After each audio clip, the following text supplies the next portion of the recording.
નમસ્કાર, હું છું માર્ગી. આપની સાથે હેડલાઇન્સમાં જોઈએ કેટલાક મહત્વના સમાચાર. લદ્દાખમાં પૂર્ણ રાજ્યના દરજ્જાની માંગને લઈને લેહમાં થયેલી હિંસક અથડામણમાં 4 લોકોના મોત થયા છે અને 70 ઘાયલ થયા છે. ગૃહ મંત્રાલયે હિંસા માટે પર્યાવરણ કાર્યકરો આરોપ લગાવ્યો. DRDOએ મધ્યમ અંતરની અગ્નિ પ્રાઇમ મિસાઇલનું સફળ પરીક્ષણ કર્યું છે. આ મિસાઇલને પહેલીવાર ખાસ ડિઝાઇન કરેલા રેલ આધારિત મોબાઈલ લોન્ચર પરથી છોડવામાં આવી હતી, જે સંપૂર્ણપણે સફળ રહી હતી. આ સાથે ભારત હવે રેલ નેટવર્ક પરથી કેનિસ્ટરાઇઝ્ડ સિસ્ટમ દ્વારા મિસાઇલ લોન્ચ કરનારા પસંદગીના દેશોમાં સામેલ થઈ ગયું છે. 2000 કિલોમીટરની રેન્જની આ મિસાઇલ આત્મનિર્ભર ભારતની તાકાત છે. ગુજરાતમાં હવામાન વિભાગે આજના દિવસે સાર્વત્રિક વરસાદની આગાહી કરી છે. રાજકોટ, જૂનાગઢ, અમરેલી, ગીર સોમનાથ, ભાવનગર, સુરત, નવસારી, ડાંગ, વલસાડ અને દાદરા નગર હવેલી સહિત ઘણા વિસ્તારોમાં વરસાદની શક્યતા છે. રાજ્યમાં પવનની ગતિ 30 થી 35 કિલોમીટર પ્રતિ કલાકની રહેશે. સાયક્લોનિક સર્ક્યુલેશન સિસ્ટમને કારણે વરસાદની સ્થિતિ હજુ સતત રહે તેવી શક્યતા છે અને નવરાત્રિના ઉત્સવમાં પણ હળવો વિક્ષેપ થઈ શકે છે. અમેરિકી રાષ્ટ્રપતિ ડોનાલ્ડ ટ્રમ્પે વ્હાઇટ હાઉસમાં પૂર્વ પ્રમુખ જો બાઇડેનનું અપમાન કર્યું હોવાનો આરોપ છે. ટ્રમ્પે વ્હાઇટ હાઉસના વેસ્ટ વિંગની બહાર પૂર્વ પ્રમુખોના પોર્ટ્રેટની હરોળમાં બાઇડેનની તસવીરની જગ્યાએ ઓટોપેનનું ચિત્ર લગાવ્યું છે. ઓટોપેન એ એક ડિવાઇસ છે જે ઓટોમેટિક હસ્તાક્ષર કરે છે. ટ્રમ્પે અગાઉ આરોપ મૂક્યો હતો કે બાઇડેન શારીરિક ક્ષમતાઓ છુપાવવા માટે ઓટોપેનનો ઉપયોગ કરતા હતા.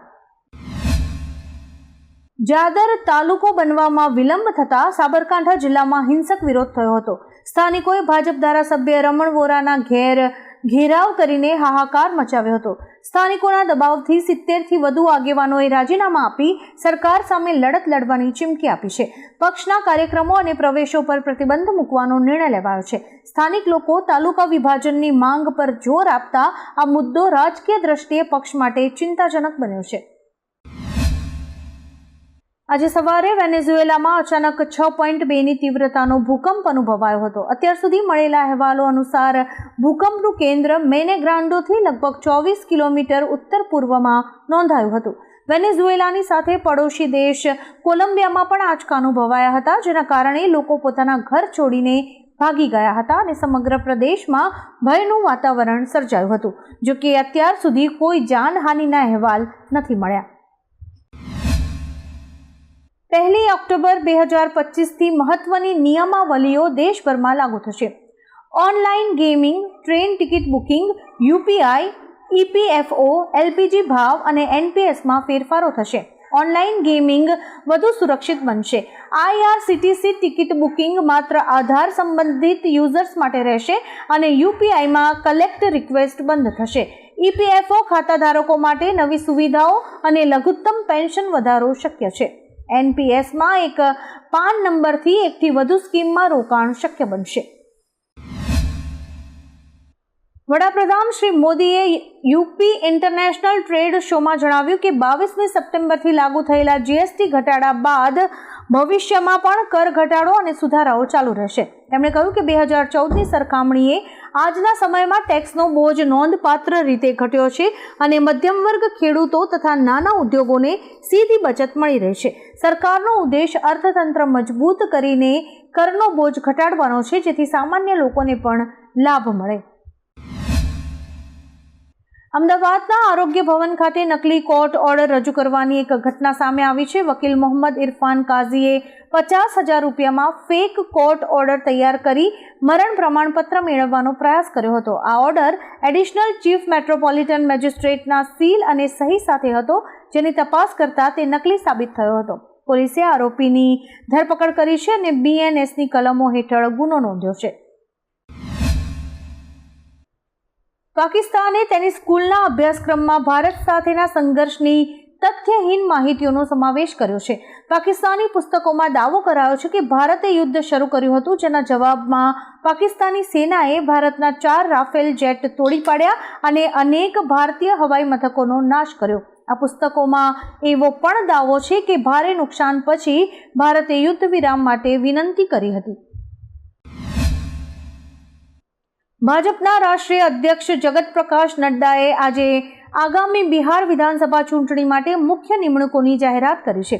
જાહેરાત મુજબ કેન્દ્રીય શિક્ષણ મંત્રી ધર્મેન્દ્ર પ્રધાનને બિહારના ચૂંટણી પ્રભારી તરીકે નિયુક્ત કરાયા છે, જ્યારે કે કેન્દ્રીય જળશક્તિ મંત્રી અને ગુજરાત ભાજપ પ્રમુખ CR પાટીલને ઉત્તર પ્રદેશના નાયબ મુખ્યમંત્રી કેશવ પ્રસાદ મૌર્ય સાથે સહપ્રભારી તરીકે નિયુક્ત કરાયા છે.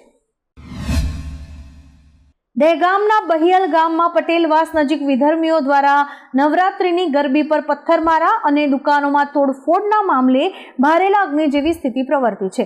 પરિસ્થિતિને નિયંત્રણમાં રાખવા માટે ગામમાં ચુસ્ત પોલીસ બંદોબસ્ત ગોઠવવામાં આવ્યો છે. 60 લોકોની ધરપકડ કરાઈ છે અને 20 શખ્સોની ઓળખ કરાઈ છે. ધારાસભ્ય બલરાજસિંહ ચૌહાણ અને રેન્જ IG સ્થિતિની સમીક્ષા કરવા માટે બહિયલ પહોંચ્યા હતા. વિરાટ કોહલીએ બ્રાન્ડ વેલ્યુએશન અને ટેક્સ ચૂકવણીના મામલે સચિન અને ધોનીને પાછળ છોડીને ટોચનું સ્થાન મેળવ્યું છે. The crawl celebrity brand valuation 2024 report મુજબ વિરાટની બ્રાન્ડ વેલ્યુ આશરે 2048 કરોડ રૂપિયા છે. વધુમાં ફોર્ચ્યુન ઇન્ડિયાના રિપોર્ટ અનુસાર વિરાટે વર્ષ 2023-2024માં 66 કરોડ રૂપિયાનો ટેક્સ ચૂકવ્યો છે. ધોનીએ 38 કરોડ રૂપિયા અને સચિને 28 કરોડ રૂપિયાનો ટેક્સ ચૂકવ્યો છે. ઈરાનના સુપ્રીમ લીડર અલી ખામેનેઈએ અમેરિકાને વચન તોડનારો, જુઠ્ઠો અને સૈન્યની ધમકીઓ આપનારો દેશ ગણાવીને આકરો પ્રહાર કર્યો છે. તેમણે અમેરિકા સાથે સંવાદની કોઈ પણ શક્યતાને ફગાવી દીધી છે. ખામેનેઈએ સ્પષ્ટ કર્યું છે કે ઈરાન યુરેનિયમ સંવર્ધન સંબંધિત પ્રેશરમાં ઝૂકશે નહીં, ભલે ટ્રમ્પે ધમકી આપી હોય. તેમણે કહ્યું કે હાલની સ્થિતિમાં અમેરિકા સાથે વાતચીત કરવી એ દેશ માટે નુકસાનકારક જ સાબિત થશે. સુરતમાં BRTS બસ ચાલકે નશાની હાલતમાં બસ ચલાવતા દિલ્હી ગેટ વિસ્તારમાં ટ્રાફિક પોલ સાથે અકસ્માત કર્યો હતો. બસ કામરેજથી પાલ તરફ જઈ રહી હતી ત્યારે આ ઘટના બની હતી. આ અકસ્માતમાં જો કે કોઈ જાનહાનિ કે ઈજા થયાના સમાચાર નથી, પરંતુ અકસ્માતને કારણે મુસાફરોમાં ભયનો માહોલ સર્જાયો હતો. બસ ડ્રાઈવરને પોલીસે કસ્ટડીમાં લઈને વધુ તપાસ શરૂ કરી છે. ગુજરાતમાં દારૂબંધી હોવા છતાં મંત્રી ઋષિકેશ પટેલના ગુજરાત યુનિવર્સિટી ખાતે સફાઈ અભિયાન દરમિયાન ખાલી દારૂની બોટલ મળી આવી હતી, જે તેમણે કુલપતિને આપી હતી. આ ઘટના અંગે કોંગ્રેસ નેતા મનીષ દોશીએ જણાવ્યું કે નશામુક્ત કેમ્પસ કરવાના સ્થાને ગુજરાત યુનિવર્સિટીનું કેમ્પસ નશાનું હબ બની રહ્યું છે. તેમણે સ્વચ્છતા અભિયાનની જગ્યાએ નશામુક્તિ અભિયાન કરવાની માંગણી કરી છે. આ સાથે જ તેમણે કડક તપાસની પણ માંગ કરી છે. સંરક્ષણ મંત્રાલયે હિન્દુસ્તાન એરોનોટિક્સ લિમિટેડ સાથે 62,370 કરોડ રૂપિયાના કરાર પર હસ્તાક્ષર કર્યા છે. આ ડીલ હેઠળ IAF માટે 97 સ્વદેશી લડાકુ વિમાન તેજસ MK-1A વિમાન ખરીદાશે, જેમાં 68 ફાઇટર અને 29 ટ્રેનર એરક્રાફ્ટનો સમાવેશ થાય છે. આત્મનિર્ભર ભારત તરફનું આ એક મોટું પગલું છે, જે ભારતીય વાયુસેનાની ક્ષમતાઓને મજબૂત કરવાની સાથે દેશને સંરક્ષણ ઉત્પાદન ક્ષેત્રે આત્મનિર્ભર બનવામાં મદદરૂપ થશે. ભારતીય ક્રિકેટર શ્રેયસ અય્યરે રેડ બોલ ક્રિકેટમાંથી 6 મહિનાનો બ્રેક લીધો છે.